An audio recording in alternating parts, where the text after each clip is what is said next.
Ener malaken yam kan nasen konten ba ngi chame ba jejek en biya kamal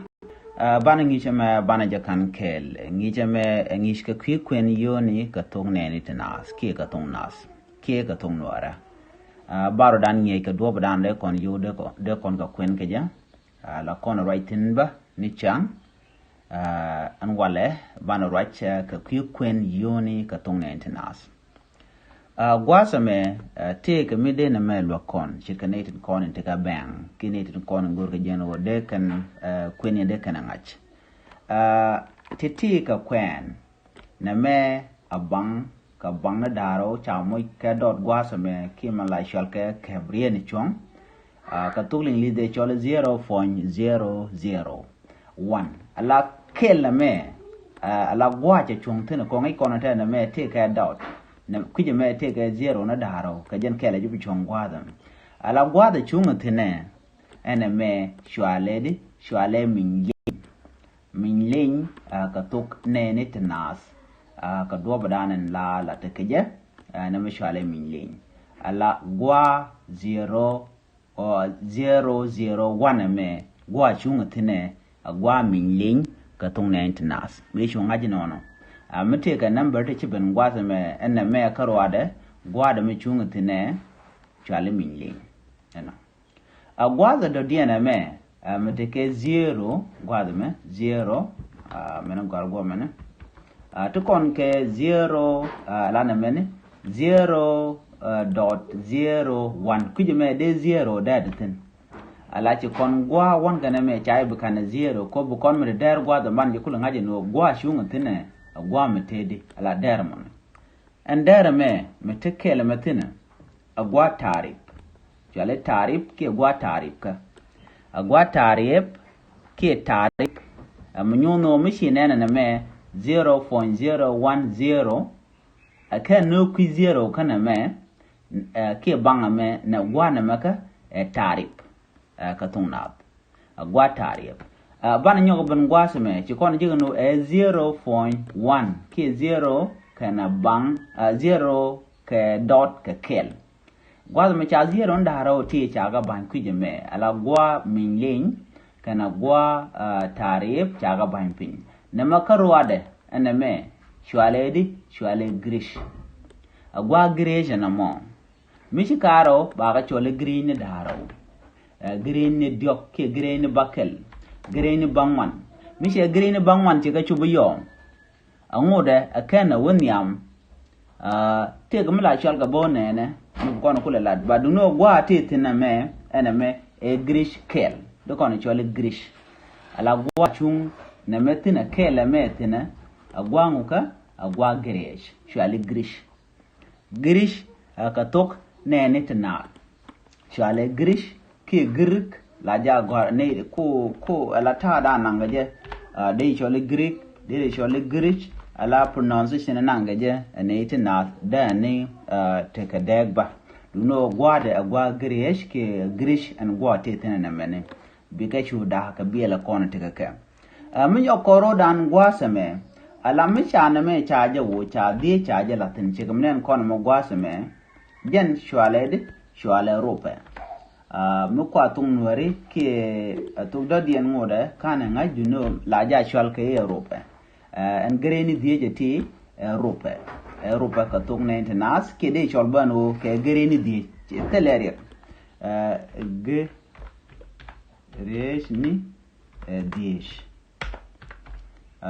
deri nangana ba tele reg medetin kan greni die ja to o gwa tete na me agwa greni die kwaile shole rope ka dob dana de nanga miche tiang ana me chalele nene chikon lele bangwan ba greni bangwan ken greni bangwan miche aja mat kele yo be biname be jien gwa de tetene chikana mbe mo ke 0 ne kel raw diok chikon en te ke dot me kel medaka gwa na me ka ba kel ala gwana me kan tama de kono chole kel ka thoknath dinu ko kwen kono yo ba chole real kel jen gwa da tetino a gwa real kel chole real kel ka tok nene tenas real kel an gwa real me meteke 1 ke kel dot 00 ke 1.000 nguna me gwa tetena a gwa real kel chikon ngaji no na me a gwa griech na mani a gwa griech na me a gwa tarifka kana me a gwa milinka no adjen dob dana de kon ngai ke jam amubu kon yam gwa me to kon ka well ala te tichal ke well yo mo ya kwen yoni banam ba choli di baji choli yo well ke yo dang well yo dang well ka thoknath mi charo ba choli yo di jandaro yo di jandjok yo di jangwan du no gwa da shunga tene na me entama gwa yoni ti shop ka well ka gwa yoni well na me yo well ka gwa da dana shunga tene na me gwa ro ba ka shi ke men ko na gwini won gwa da me a kor gwa da shunga tene gwa kurka ki kor ka tonwari ko kwen kon yo ba ga choladi yo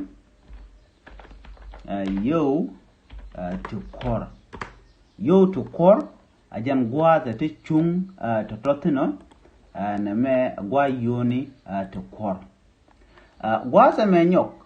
to kon na me de kon amu ke dot mugor kone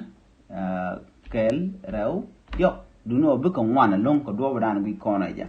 gwa da chunga tene gwa yoni wel chi me ko la gwa da me gwa yoni to kor de kon zero ndang jok letin go ala 100 and 100 birna mane ka tonwari gwa tetene gwa yoni to kor ka do bran de kono kwen ka jang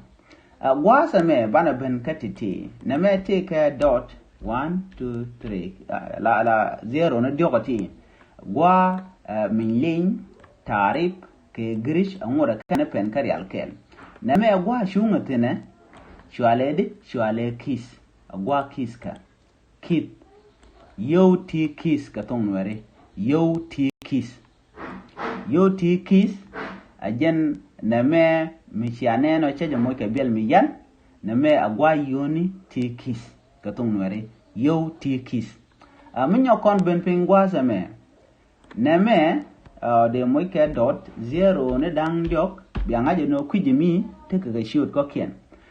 na me agwa yoni ti kis ne well yo ti kis ne well gwa chunga tena na me agwa girish agwa tarif na me agwa milin no yo ti kis ne well do kon ko gorna yo ti kis ne dang well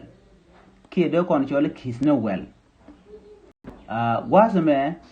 amno ci konen gwasme agwa yoni ti kis ne dang well be shungaje no mi shikanen mubu kon kana me to kon ke kis ne to kor gwasme be moy ke point 000 gwada me karwade na me ke kis ne to kor ka thoknath kis ne to kor ke yo ti kis ne to kor yo ti kis ne ti kor yo ti kis ne to kor gwaza me lokan kon ka do badana de kon queen geje de kon do badana de kon kwen yon kwen keje ka thoknath mishi chune na gwaza me kis ne to kor te ke bang na shop ka di karo kajen kel kuji mi kis ne to kor ban nyoko ben pingwaza ba dor ba jela kel raw diok gwaza me mi cha da gono kuje me ne me ke bas dor yo ti bas dor teken ka bang na dang bakel ka tuling lis la kana choli million ka tung nuer shwale yo ti bas dor de kono cholana yo ti bas dor ka yo tete ke zero ne dang bakel ba chole de ba ka chole bas dor ka thoknath bas dor gwaza da diana me bana right ke na men meteke zero ne dang bangwane Mateke zero na dang bang wane chwale di chwale time door. Time door ka tugling lis chwale billion. Time door ka tugling lis chwal ka ke billion. No. Chwal ka ke billion. Neme gwaza me chan na mugich chwale million. Menyam million. De kona chole nona yo ti bus door ti ke yo ti time door de kon chole no yo ti time door re bracket ka billion ka tugling list bu kon chunga jeno an gwa unity ti mishiane ne kela te ka bang ne chup ko bang wana ke zero ndang bang wan chwale time door gwa da na te tin ka thoknath bi chunga jeno kani chikon ka kwenti tikan ke lon kien ka do badana sha gorka to ka kamin ling tarib girik ke girich do kon mo gwa